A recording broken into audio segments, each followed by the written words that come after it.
Hello friends, हम आशा करते हैं कि आप अच्छे होंगे और अपनी पढ़ाई अच्छे से कर रहे होंगे। आज की वीडियो में हम प्रश्नावली 6.2 एक्सरसाइज का क्वेश्चन नंबर 1 को बताएंगे। क्वेश्चन नंबर 1 हमारा है, चित्र में x और y के मान ज्ञात कीजिए और फिर दर्शाइए कि AB समानांतर टू CD है।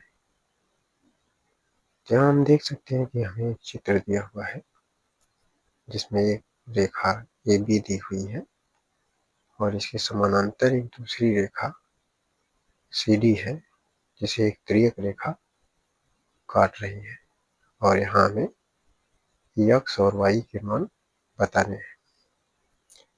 अगर इस चित्र को हम ध्यान से देखें तो यहाँ जो x का मान है वो y के बराबर होगा। अब बराबर क्यों होगा? क्योंकि x y का एकांतर कोण है। एकांतर कोण आपस में बराबर होते हैं। तो अब इसको आगे हम लिख सकते हैं कि कोण x बराबर कोण y। अब कोण x के बराबर कोण y होगा। क्यों? क्योंकि ये एकांतर कोण है। एकांतर कोण है। अब हमें x और y का मान बताना है। अब यहाँ हम देखें अगर तो यहाँ पर 50 अंश और x अंश, ये दोनों एक ही रेखा पर बनने वाले कोण हैं। 50 और x का जो योगफल होगा ये 180 अंश के बराबर होगा। क्यों होगा? क्योंकि यह रैखिक युग्म के कोण बना रहे हैं। तो इसको हम लिखेंगे कोण x प्लस 50 अंश बराबर 180 अंश। अब ये क्यों होगा? क्योंकि ये रैखिक युग्म के कोण बना रहे हैं। अब यहाँ से हम x का मान निकाल सकते हैं। यहाँ लिखेंगे कोण x बराबर 180 अंश माइनस का 50 अंश। इस तरह से कोण x का मान आ जाएगा 130 अंश। अब हमने आपसे ऊपर बताया कि कोण x का मान कोण y के बराबर है। तो इस तरह से जो कोण y का मान मिल जाता है 130 अंश। तो हमारे कोण x और कोण y के मान आ जाते हैं। अब हमसे ये पूछा था कि ये AB CD के समानांतर है। अब हम यहाँ देखते हैं कि कोण x के बराबर कोण y का मान है और इनकी एक ही ओर के अंतःकोणों का योगफल भी 180 अंश है। तो इसलिए हम ये कह सकते हैं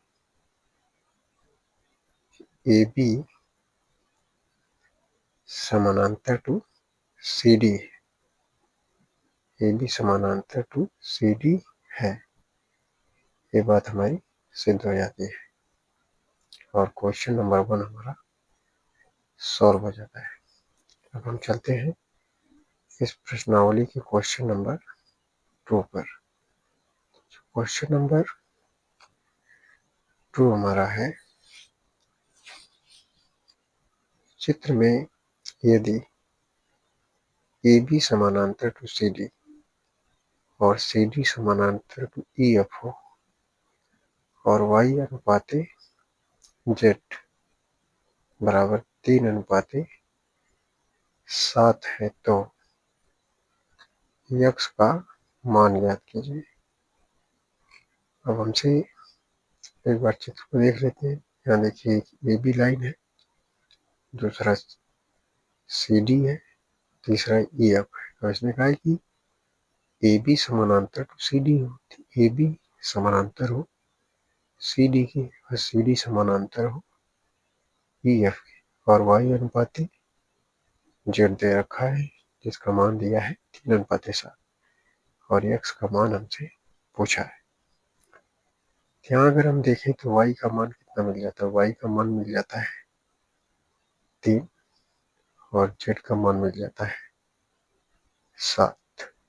तो इस प्रकार से इसे हम हल करेंगे। पहले हम यहाँ लिखेंगे ए बी जो हमें दिया हुआ है, ए बी समानांतर टू सी डी, समानांतर टू ई एफ, हमें एक क्वेश्चन में दे रखा है। और आगे अगर हम चित्र में देखें तो कोण एक्स का मान कोण जेड के बराबर होगा, क्योंकि ये एकांतर कोण है, एकांतर कोण आपस में बराबर होते हैं। तो यहाँ हम लिख सकते हैं कोण एक्स बराबर में कोण जेड, एकांतर कोण है, ये आपस में बराबर होंगी।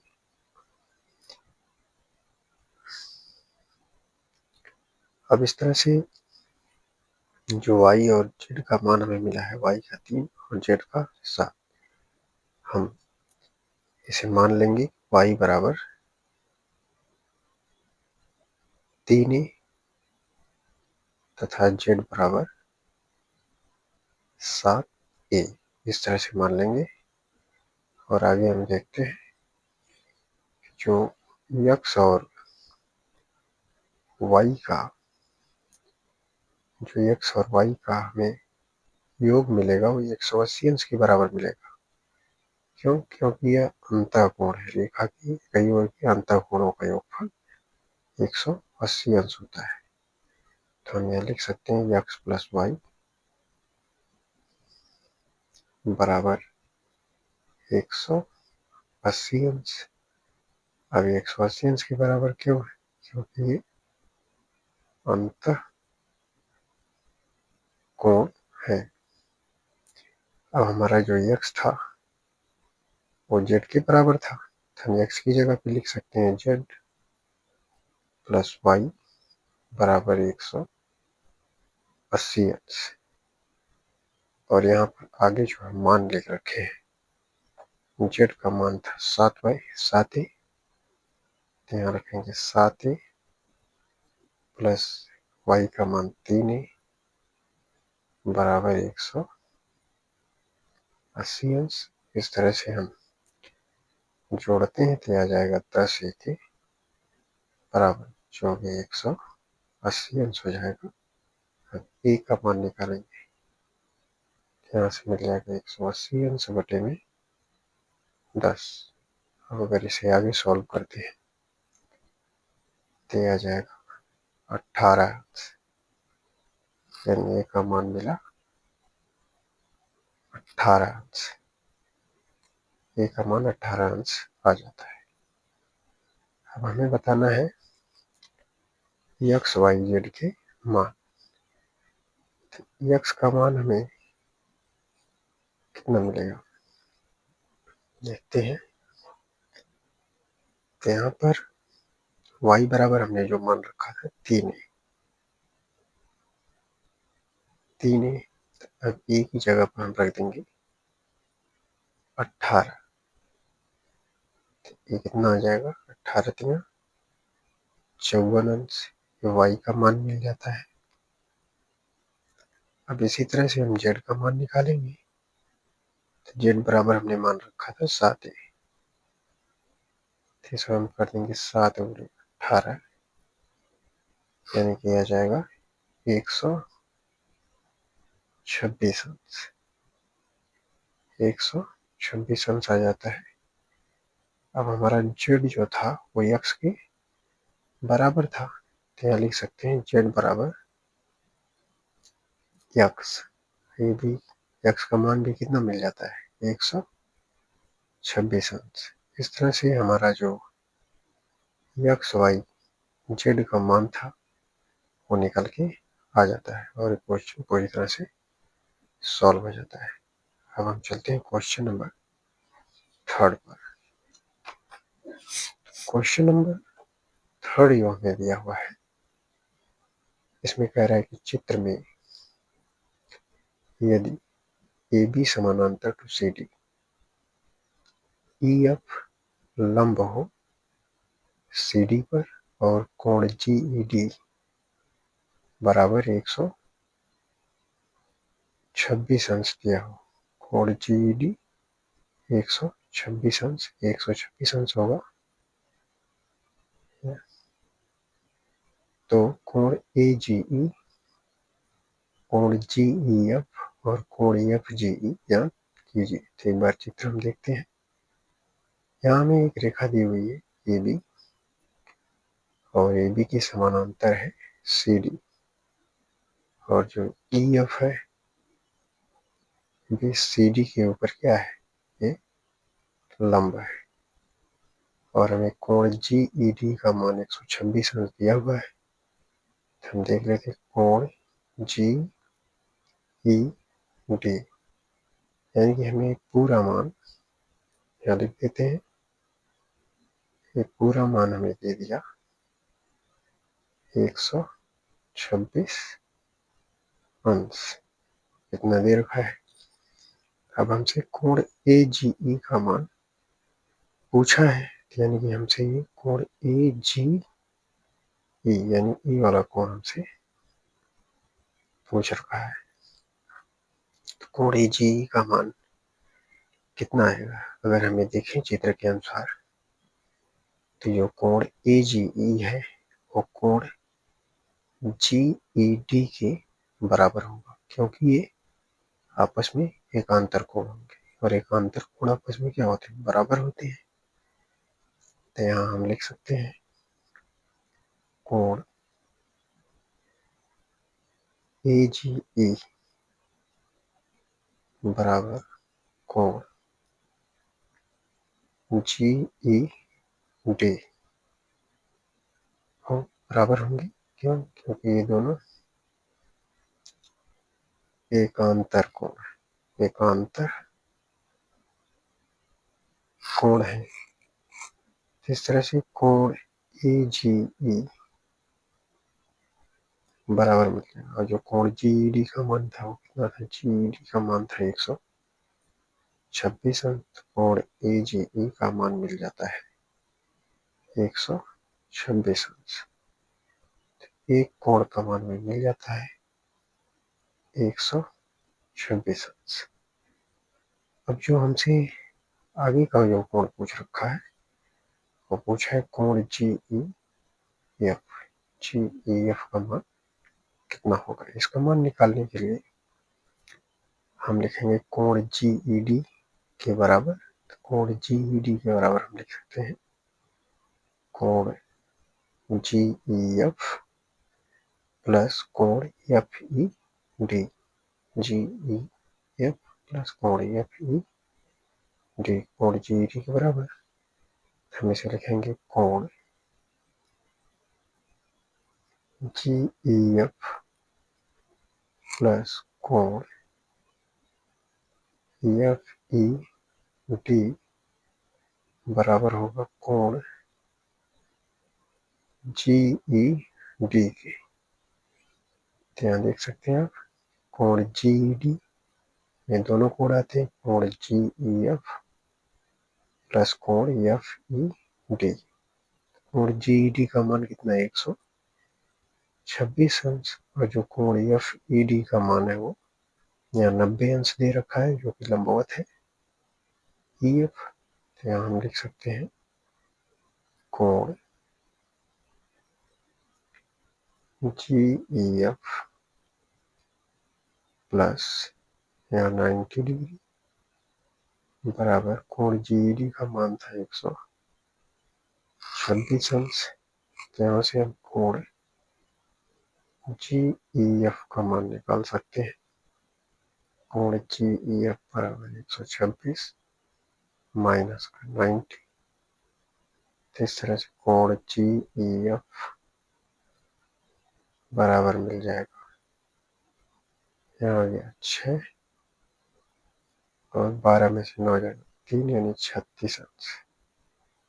कोण GEF का मान कितना मिलता है 36 अंश। ये हमारा दूसरा कोण निकल के आ जाता है। अब हमें बताना है कोण FGE का मान। कोण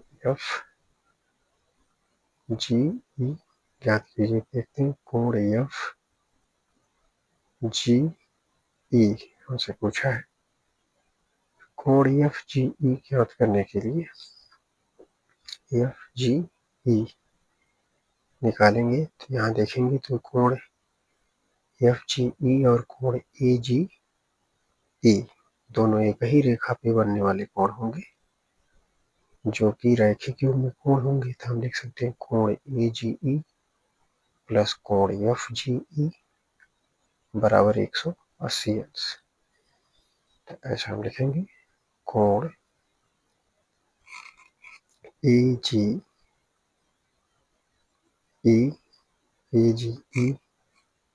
प्लस कोण FGE बराबर 180 अंश। अब ये क्यों है? क्योंकि ये रैखिक युग्म के कोण बनाते हैं। रैखिक युग्म। अब जो हमें कोण AGE का मान मिला था वो मिला था 126 अंश। ये मान हमारा 126 अंश मिल चुका है। अब कोण FGE का मान बताना है। FGE तो हम AGE का मान रख देते हैं जो कि है 126 अंश प्लस कोण FGE बराबर 180 अंश। यानी FGE का मान निकाल सकते हैं।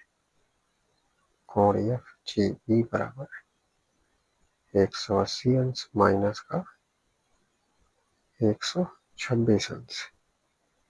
इस तरह से कोण FGE बराबर आ जाता है कितना। यहाँ 10 में से 6 जाएगा 4, यहाँ 7 में से 2 गया तो 5, यानी कि 54 अंश में मिल जाता है। इस तरह से हमारा ये FGE कोण FGE का मान आ जाता है। और हमें क्वेश्चन में हमसे 3 कोणों का मान पूछ रखा था और हमने तीनों कोणों का मान ज्ञात कर लिया है। जो पहला कोण हमारा AGE था जो कि 126 अंश के बराबर आता है। दूसरा कोण जो हमारा GEF था जो कि 36 अंश के बराबर आता है। जो तीसरा कोण था FGE था जो हमारा 54 अंश के बराबर आता है। फ्रेंड्स, हम आशा करते हैं कि आपको सारे क्वेश्चन समझ में आए होंगे। वीडियो को लाइक करें, चैनल सब्सक्राइब करें। धन्यवाद।